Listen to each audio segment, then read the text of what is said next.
In today's video, we're going to have a bit of fun and bust a few myths regarding brace height. I've got 3 of the most common myths that come up regarding brace height and how it affects the bow, the draw weight, where you should add or remove twists, or if it even matters or not. And I'm going to cover those in today's video and show you ultimately what does or doesn't make a difference when you change your brace height.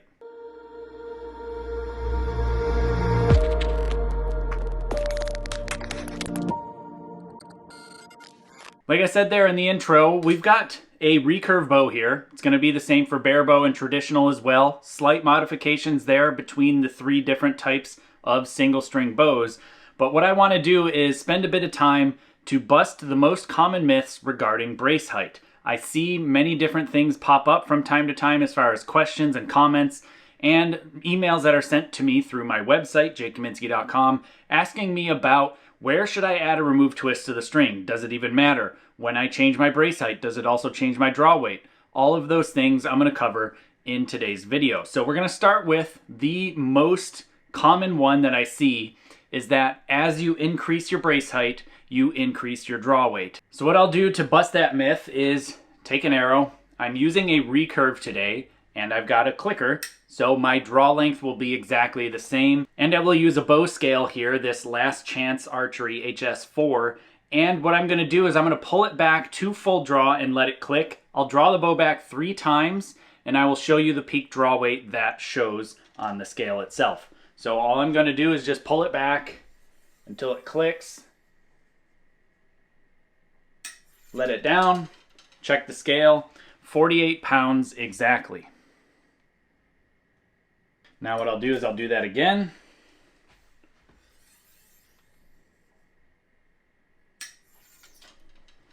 £48.2. And one last time. 48 pounds exactly. So 48, 48.2, and 48 pounds on those 3 draws. And now to show you how much brace height is actually changing, I'm going to just measure it here. And I'm basically at about 8 7/8. I'm saying about because the exact number is not important.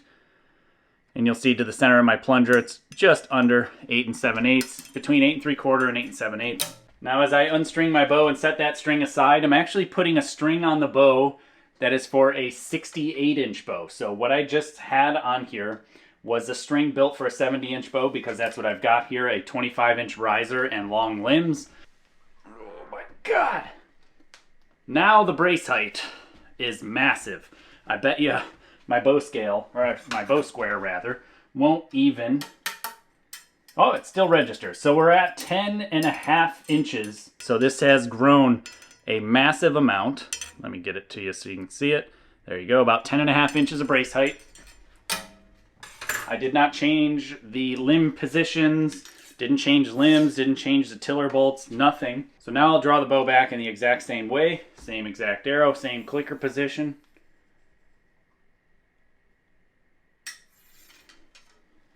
£48.4. Normally I see much more than a 0.4 pound variance each time I draw the bow back.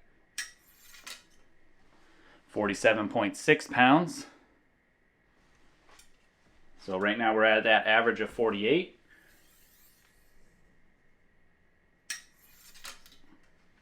And 48 exactly. So literally no change between the two with a string that is 2 inches too short, where my brace height is way outside of my normal range. Now why this is and why higher brace height does not change your actual peak draw weight is because your end position, when you are at full draw, the limbs, how much they are preloaded, does not change. It's just how much does it change at brace height. A higher brace height, the limbs are preloaded more, so you have more tension on the string already at brace height.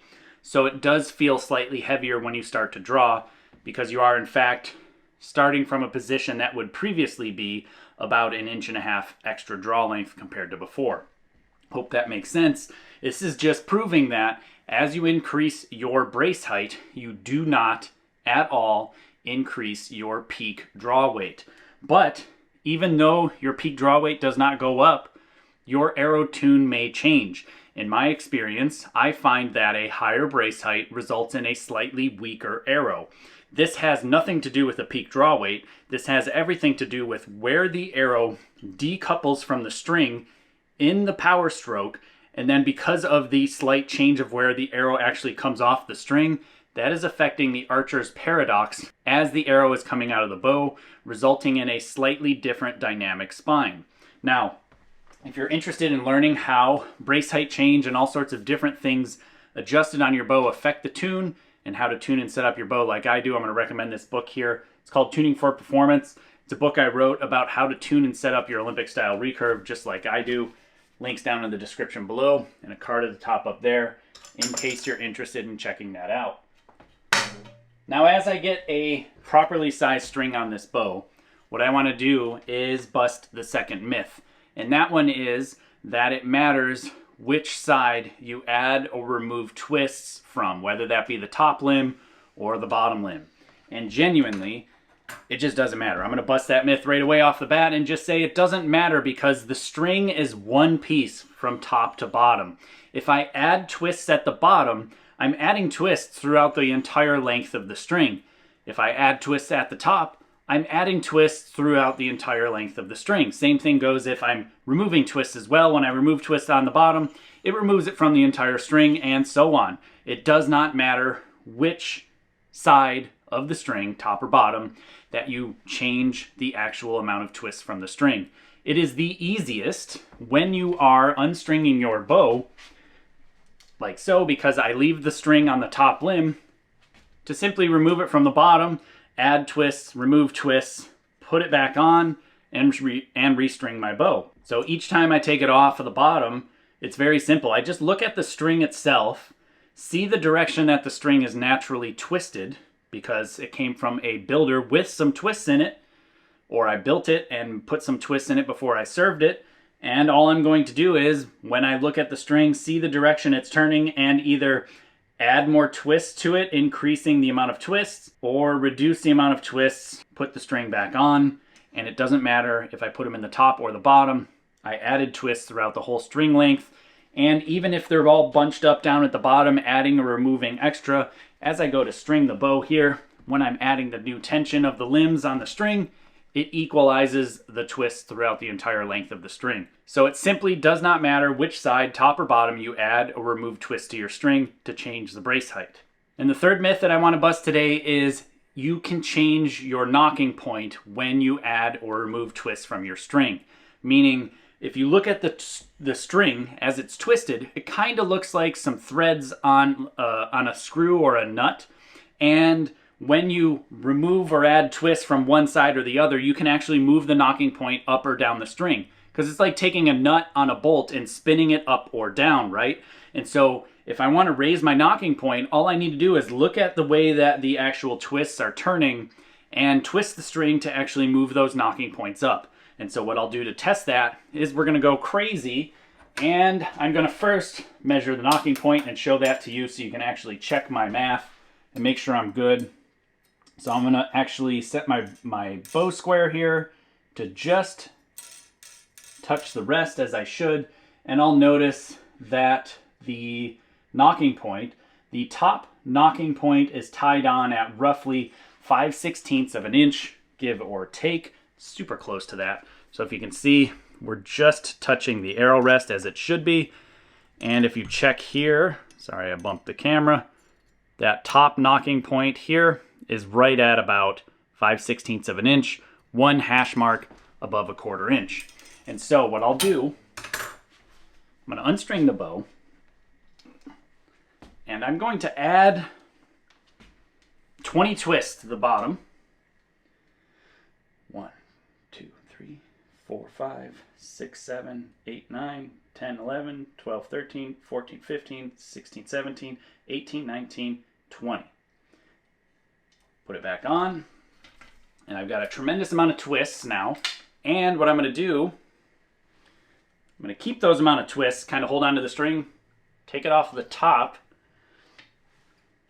And now I'm going to remove 20 twists from the top string.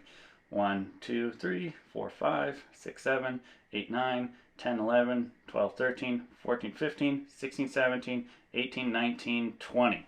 Put it back on the top limb and put it back on the bottom. And so what I did was I added 20 twists to the bottom and removed 20 twists from the top. So that should then make the nocking point spin up the string, because I essentially am keeping the brace height the same, but because I added twists down here and moved there, surely the nocking point moved up, right? Let's find out. String the bow.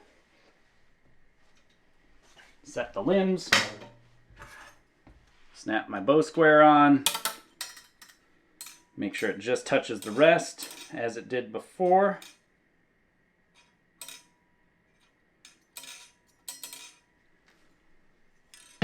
Whoops. So, check it out now. And this is no tomfoolery, no weird camera trick. This is the exact same setup. You can see that top nocking point right at 5/16 of an inch. So, you may have guessed that this wouldn't have changed anything after the second myth being busted, but you can clearly see that as I remove and add from each side, keeping the brace height the same, my nocking point doesn't change, because the string is one piece. Just like when you add or remove from either top or bottom, it doesn't matter. As I add at the bottom and remove from the top, because it's one piece, I added and I removed. The nocking point doesn't change its relative point on the string, because I'm not spinning the entire center serving up and down the string at all, or the whole nocking point. Now I do have a string behind me that has nocking points that are tied on for the sake of being able to be moved. And if I look at the nocking points here, what I can do is also look at the serving, see the direction that the serving is wrapped, and that in fact does act as if it is a thread, and I can grab that nocking point and spin it up and down the string, spin it around the string, but that moves it up and down because it acts as if it's a nut and a thread like a bolt would. And that's how you can change your nocking point if you have specific movable types of nocking points tied on your string. Now, this isn't the same as adding or removing twists to the string, so it's not changing your brace height. It's not anything related to brace height. It's just related to how I tune and set up my bow. I like to tie those movable nocking points on first, get them close, and then tie the permanent versions so then they never move from there, because I don't want them to move under, in a tournament, right? I want them to be permanent and in place once I got my tune done. So I just wanted to make a quick little easy video to kind of explain to you some myths that I see all the time that people have questions about relating to brace height, and how changing the twists changes the brace height, and does it affect the nocking point? Does it affect your draw weight? Does it affect all sorts of things? And it's just something that I've been wanting to do because I get this question or these questions all the time. You'd be surprised what comes across in my email inbox. And so instead of replying to those, I decided, hey, let's make a video, have a little bit of fun with it, do a bit of myth busting, so that way I can kind of demystify recurve, single string archery, and the tuning process. And if you're not sure what brace height is, how to measure it properly, and the rough range you should have it at, I will include links down in the description below and a card at the top up there to a video called Archery Basics Explained, where I talk about the actual brace height and how you can measure it on your bow and make sure it's in the right place. Hey, if you like this video, consider sharing it. Genuinely, that helps this channel grow. And if you wouldn't mind, please do consider supporting this channel. There's many different links down in the description below. I can't thank my supporters enough. Without you, I wouldn't be able to produce this content, at least not to this level, so thanks.